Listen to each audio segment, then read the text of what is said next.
दोस्तों, गौतम बुद्ध की शिक्षा हर किसी के जीवन को नई दिशा दे सकती है। अगर आप भी इसे मानते हैं तो कमेंट्स में नमो बुद्धाय लिखना मत भूलिए। एक समय की बात है, नगर में एक व्यापारी रहता था। अपने और अपने परिवार के भरण पोषण के लिए वह नमक का व्यापार करता था। उसके परिवार में पत्नी और 2 पुत्र थे। व्यापारी के दोनों पुत्रों का स्वभाव बिल्कुल अलग था।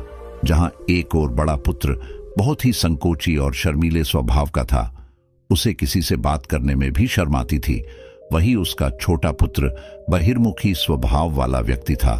वह किसी से भी अपनी बात कहने में कभी संकोच नहीं रखता था। लोग अक्सर बड़े पुत्र को भोला और बेवकूफ समझते थे। कई बार लोग उसके भोलेपन का फायदा भी उठा लेते थे और वह पलटकर कभी किसी को कुछ नहीं कहता था। व्यापारी अपने पुत्र के इस स्वभाव के कारण बहुत अधिक नाराज होता था।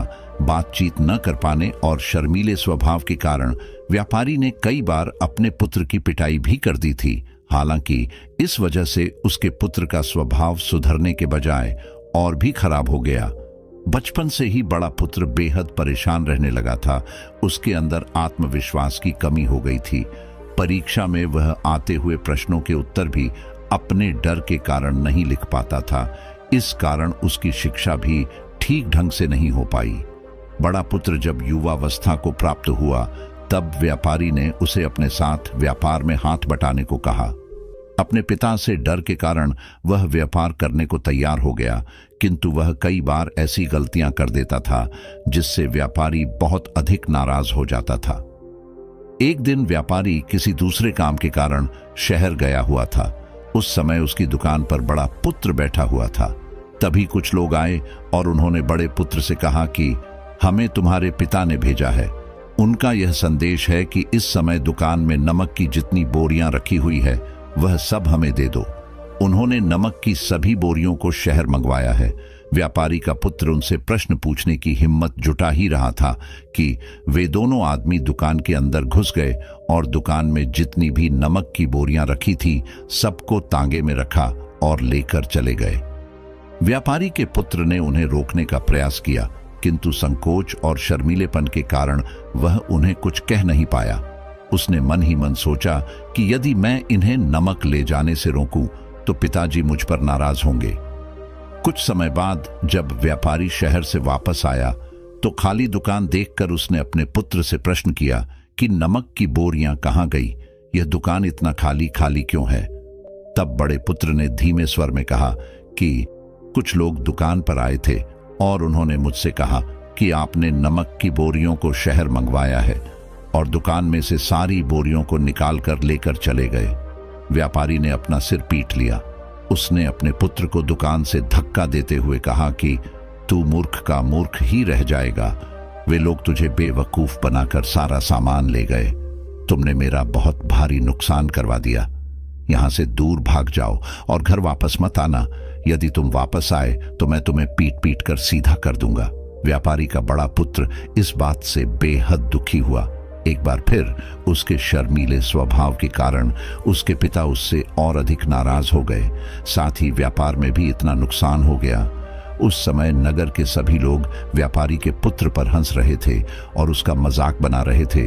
उसे बहुत अधिक शर्मिंदगी महसूस हो रही थी। यही वह समय था जब उसने सोच लिया कि अब उसके जीवन में कुछ भी ठीक नहीं हो सकता है। वह सदैव मूर्ख का मूर्ख ही रह जाएगा और इस समाज में रह रहे लोगों के साथ कदम से कदम मिलाकर कभी नहीं चल पाएगा। व्यापारी का पुत्र नगर से बाहर आ गया और एक नदी के किनारे बैठकर खूब रोया। गहरे पानी को देखकर उसके मन में विचार आया कि अब उसके जीवित रहने का कोई फायदा नहीं है। उसने सोच लिया कि आज वह इस नदी में डूबकर अपने आप को समाप्त कर लेगा।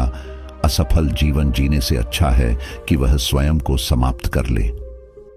उसने जैसे ही नदी में छलांग लगाई, एक बौद्ध भिक्षु ने उसे बचा लिया और नदी से बाहर निकाल कर ले आए। व्यापारी का पुत्र बौद्ध भिक्षु पर नाराज होने लगा और कहने लगा कि तुमने मुझे क्यों बचाया?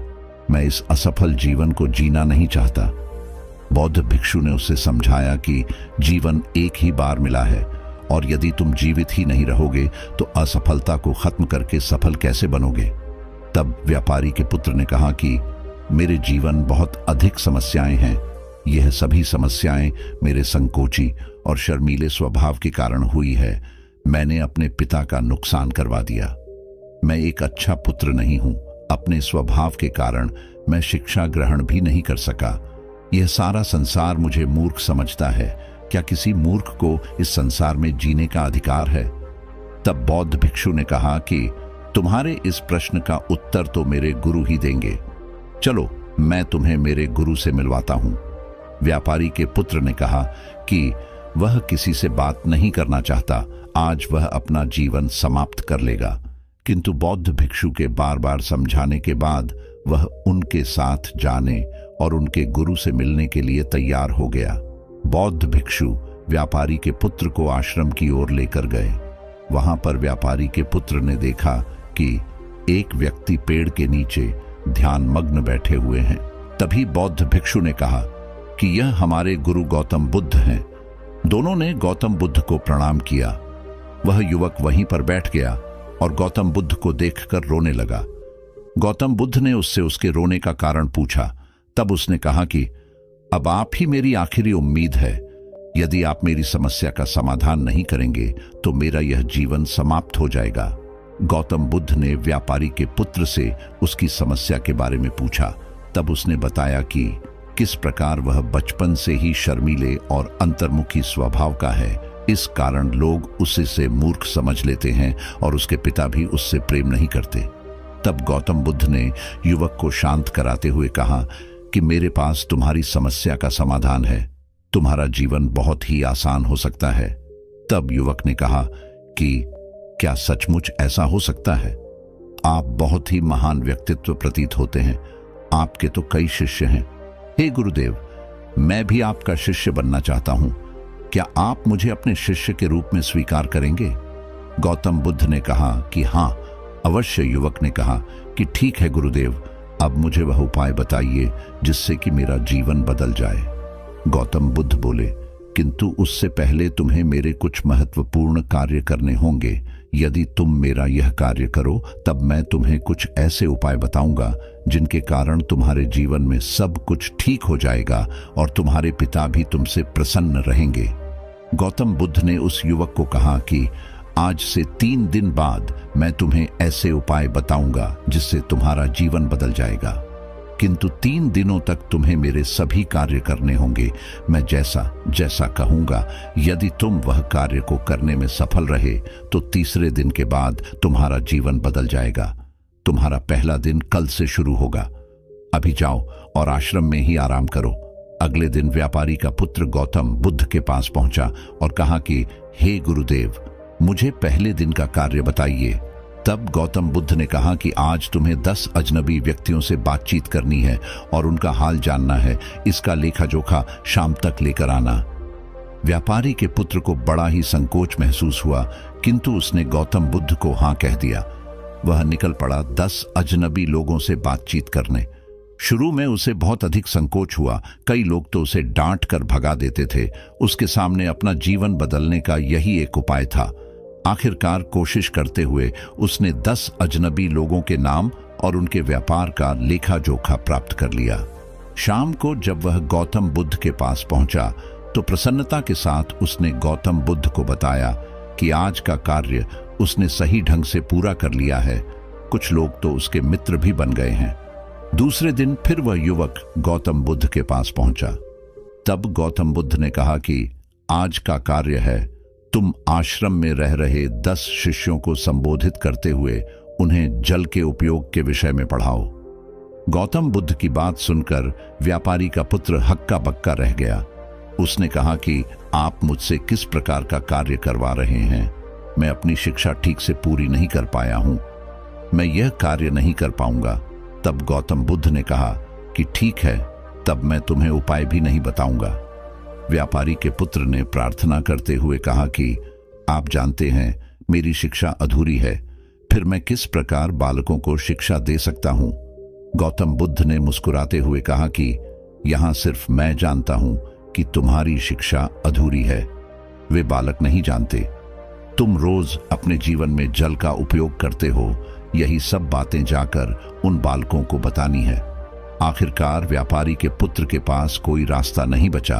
हिम्मत जुटाकर वह उन बालकों के पास पहुंच गया। शुरू में तो उसके हाथ पैर कांप पर रहे थे, किंतु आखिरकार उसने जल की विशेषताओं के बारे में बताना प्रारंभ कर दिया। उसने बालकों को जल की 5 विशेषताएं बताई और जल्दी से वहां से भाग आया। गौतम बुद्ध के पास आकर उसने कहा कि बहुत अधिक डर लग रहा था, किंतु मैंने बालकों को जल की 5 विशेषताएं बता दी हैं। गौतम बुद्ध ने कहा कि जो एक बार फिर कोशिश करके आओ। व्यापारी का पुत्र ने एक बार फिर हिम्मत जुटाई और बालकों को जल के विषय में पढ़ाना शुरू किया। इस बार व्यापारी के पुत्र को बिल्कुल डर नहीं लग रहा था। पूरे आत्मविश्वास के साथ बालकों को शिक्षा दी। तब गौतम बुद्ध ने युवक की प्रशंसा करते हुए कहा कि तुम अवश्य ही साहसी हो। गौतम बुद्ध से शाबाशी सुनकर वह युवक बहुत अधिक प्रसन्न हुआ। युवक तीसरे दिन जब गौतम बुद्ध के पास आया तो गौतम बुद्ध ने उससे कहा कि आज का कार्य तुम्हें थोड़ा अजीब लग सकता है, किंतु आज तुम्हें अपने पिता से मिलने जाना है। गौतम बुद्ध की यह बात सुनकर वह युवक बहुत अधिक डर गया। उसने कहा कि नहीं नहीं, मैं अपने पिता के सामने नहीं जाऊंगा। गौतम बुद्ध ने कहा कि ठीक है, तब मैं तुम्हें उपाय भी नहीं बताऊंगा। आखिरकार उस युवक को गौतम बुद्ध की बात माननी पड़ी। गौतम बुद्ध ने उसे समझाया कि अपने पिता के पास जाकर उनसे क्षमा मांगना और कहना कि तुम्हें एक और अवसर दे ताकि तुम स्वयं को बुद्धिमान साबित कर सको। उसे युवक ने बड़ी हिम्मत के साथ अपने पिता का सामना किया और उनसे क्षमा मांगी। आखिरकार व्यापारी ने अपने पुत्र को क्षमा कर दिया और उसे दूसरा अवसर देने के लिए तैयार हो गए।